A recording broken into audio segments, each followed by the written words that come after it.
શેનું પ્લાનિંગ કરી રહ્યા છો તમે લોકો? કેમ ગેમ ઝોન રમવા માટે? કંટાળો આવે ઘરે એકલો. संडे का फन डे है ना? શું રમવા માટે જવાનું છે? ગેમિંગ. હા, ગેમિંગ. કોણ કોણ જાઓ છો? ભૈયા, મોટો ભૈયા, નાનો ભૈયા, પપ્પા અને હું. અચ્છા, તો ગેમ રમશો ત્યાં? કોણ કોણ ગેમ રમશે?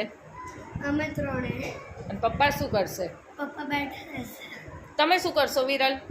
શું તમે શું કરશો? સુઈ જઈશ ત્યારે. ગેમ ઝોનમાં? હા, સરસ, લો.